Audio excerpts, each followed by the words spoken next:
Bismillahirrahmanirrahim. Assalamualaikum warahmatullahi wabarakatuh. Kaifa halukum? La'allakum bi khairin insyaallah. Bagaimana kabarnya adik-adik? Semoga selalu dalam keadaan baik, selalu dalam keadaan sehat, selalu dalam lindungan Allah Subhanahu wa taala. Adik-adik, alhamdulillah ya, kita masih bisa melihat. Allah masih memberikan karunia kita dapat melihat. Alhamdulillah kita masih bisa menghirup udara segar. Alhamdulillah jantung kita masih berdetak, masih memompa darah ke seluruh tubuh. Kita harus selalu bersyukur kepada Allah karena Allah masih memberikan kita kesempatan untuk hidup di dunia ini. Untuk apa adik-adik? Untuk beramal sholih. Jadi kita hidup di dunia ini yaitu untuk beribadah kepada Allah, untuk melakukan amal sholih sehingga Allah ridho terhadap kita. Sholawat serta salam senantiasa kita curahkan kepada Nabi kita, Nabi Muhammad SAW, teladan kita, guru kita yang telah berjuang untuk dakwah atau agar dakwah Islam itu sampai ke kita. Nah adik-adik, insya Allah hari ini kita akan belajar mata pelajaran sejarah. Namun sebelum belajar, mari kita berdoa. Semoga Allah memberikan ilmu yang bermanfaat. Bismillah. Allahumma inni as'aluka ilman nafi'an wa na'udzubika min ilmin la yanfa. Amin. Nah adik-adik, kita hari ini akan belajar tentang kepercayaan atau agama yang dianut oleh bangsa Arab sebelum Islam. Nah, yang pertama yaitu masyarakat Arab zaman dahulu beragama dan berpegang teguh dengan ajaran Nabi Ibrahim alaihissalam. Nah, ajaran Nabi Ibrahim alaihissalam itu apa adik-adik? Yaitu menyembah Allah dan beribadah hanya kepada Allah Ta'ala. Jadi tidak menyembah selain Allah. Nah, orang-orang yang mengikuti ajaran Nabi Ibrahim alaihissalam disebut hunafa.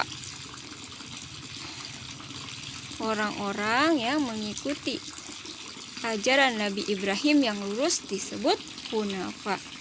Setelah Nabi Ibrahim wafat dan seiring berjalannya waktu, tahun demi tahun berlalu, orang-orang Arab mulai menyembah berhala dan sesembahan selain Allah.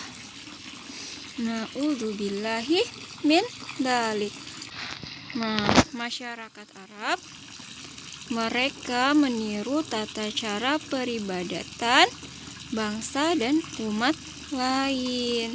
Jadi tidak murni mengikuti ajaran Nabi Ibrahim. Hanya sedikit yang setia pada ajaran Nabi Ibrahim, yaitu hanya menyembah Allah semata. Nah adik-adik, ini di sebelah kanan bawah ada contoh patung-patung ya. Ada contoh patung-patung atau berhala. Nah, berhala-berhala ada apa saja ya waktu itu? Ternyata yang terkenal pada saat itu adalah berhala Hubal, ada Lata, ada Uzza. Nah, itu ya adik-adik nama-nama berhala yang disembah oleh masyarakat Arab jahiliyah. Masyarakat Arab sebelum datangnya Nabi Muhammad SAW. Nah adik-adik, ada tuh berhala yang paling besar ternyata, yang paling sering disembah oleh orang Arab. Nama berhalanya yaitu Hubal. Hubal ini paling banyak disembah oleh suku-suku Arab. Dia juga merupakan berhala yang paling besar. Nah, berhala-berhala itu awalnya dari mana? Ternyata ada orang yang membawanya adik-adik. Orang yang pertama kali membawa berhala ke Mekah adalah Amr bin Luhai namanya. Amr bin Luhai Al-Khuzai. Awalnya Amr bin Luhai pergi ke Syam, kemudian di sana melihat masyarakat Syam menyembah berhala. Akhirnya Amr bin Luhai ikut-ikutan menyembah berhala dan membawa berhala juga ke Mekah. Jadi orang-orang Arab di Mekah mereka mengikuti Amr bin Luhai menyembah berhala. Na'udzubillahi min dzalik. Itu bukan untuk dicontoh ya adik-adik. Nah, selain Hubal, Lata, dan Uzza, ternyata ada juga sesembahan lain bagi orang Arab. Mereka sungguh-sungguh sangat menyimpang dari ajaran Nabi Ibrahim alaihissalam yang hanya menyembah Allah. Mereka ada yang menyembah bulan. Mereka juga ada yang menyembah matahari. Dan ada yang menyembah pohon. Dan juga ada yang menyembah batu yang dianggap keramat atau bisa memberikan manfaat. Padahal mungkin saja di dalam pohon atau di dalam batu itu ada jin atau setan yang ingin menyesatkan manusia. Mereka tidak akan ridho ketika manusia-manusia mengikuti ajaran Nabi Ibrahim alaihissalam. Nah, ternyata orang-orang Arab menyembah berhala itu karena mereka meyakini bahwa sesembahan tersebut sebagai perantara. Perantara untuk apa? Untuk mendekatkan diri kepada Allah. Padahal Allah tidak membutuhkan perantara untuk mendekatkan diri kepadanya. Allah Maha mendengar doa-doa kita. Allah Maha melihat. Allah tidak butuh berhala atau sesembahan lain. Nah, yang selanjutnya, ternyata masyarakat Arab tidak hanya menyembah berhala, tidak hanya menyembah matahari, tidak hanya menyembah bulan, tapi mereka juga ada yang mengikuti ajaran Nabi Musa. Mereka beragama Yahudi. Dan sebagian juga ada yang mengikuti ajaran Nabi Isa, yaitu agama Nasrani. Nah, kita belajar surat Az-Zumar ayat 3. Di sini dikatakan, ingatlah hanya milik Allah agama yang murni.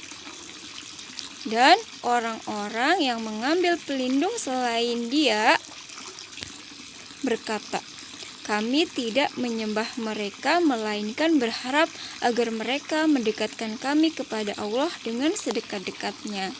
Nah, jadi itu ya adik-adik, orang Arab menganggap bahwa berhala-berhala itu adalah perantara agar mereka bisa lebih mendekatkan diri kepada Allah dengan sedekat-dekatnya.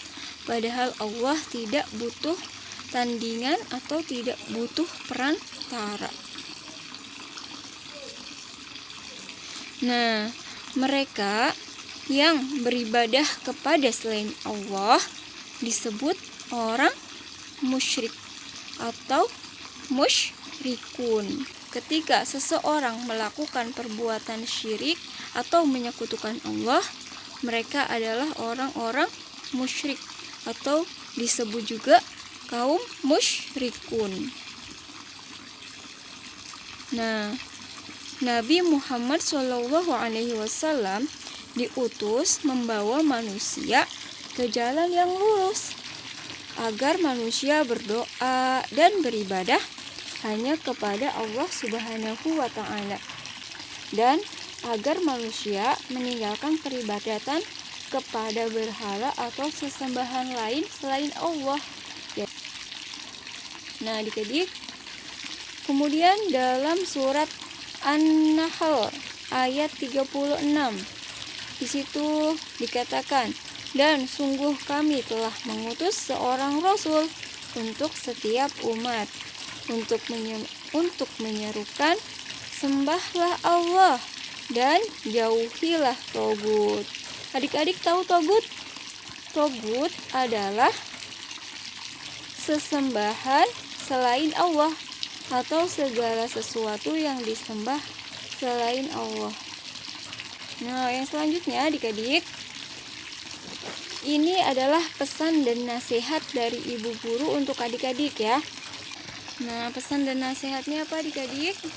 Ini ya, tetap semangat meskipun belajar dari rumah. Adik-adik harus bisa menggunakan waktu sebaik mungkin. Adik-adik ada waktunya untuk sholat, ada waktunya untuk main. Adik-adik juga ada waktu untuk makan. Adik-adik ada waktu juga untuk belajar. Adik-adik harus pandai membagi waktu. Gunakan waktu sebaik mungkin, karena orang-orang muslim meninggalkan hal-hal yang tidak bermanfaat baginya. Nah, usia kita di dunia hanyalah sementara, yang kekal yaitu di akhirat. Jadi kita tidak boleh menyia-nyiakan waktu kita. Kematian atau maut bisa datang kapan saja, baik itu sudah tua, muda, ataupun masih anak-anak. Jadi kita harus menggunakan waktu sebaik mungkin. Jangan sampai waktu yang sedikit di dunia kita gunakan, kita habiskan untuk hal-hal yang sia-sia. Bermain sepanjang hari itu bukan contoh akhlak muslim. Nanti waktu kita akan terbuang sia-sia, sehingga bekal kita di akhirat pun tidak cukup. Kita harus beramal solih sebanyak-banyaknya, mengikhlaskan amal solih hanya untuk Allah Subhanahu wa Ta'ala, agar kita bisa dimudahkan di akhirat kelak. Kita bisa masuk ke dalam surga dan dihindarkan dari siksa api neraka. Nah, sampai ketemu adik-adik hari Kamis insya Allah. Mudah-mudahan Allah izinkan kita bertemu dan belajar bersama di sekolah bersama teman-teman yang lain. Nah, itu saja adik-adik. Jazakumullahu khairan katsiran. Terima kasih banyak sudah menyimak pelajaran hari ini. Sebelum kita tutup, kita baca doa kafaratul majelis. Bismillah, subhanaka Allahumma wa bihamdika asyhadu alla ilaha illa anta astaghfiruka wa atubu ilaik. Mohon maaf jika banyak kesalahan. Semoga Allah Ta'ala mengampuni ibu dan mengampuni kita semua. Assalamualaikum warahmatullahi wabarakatuh.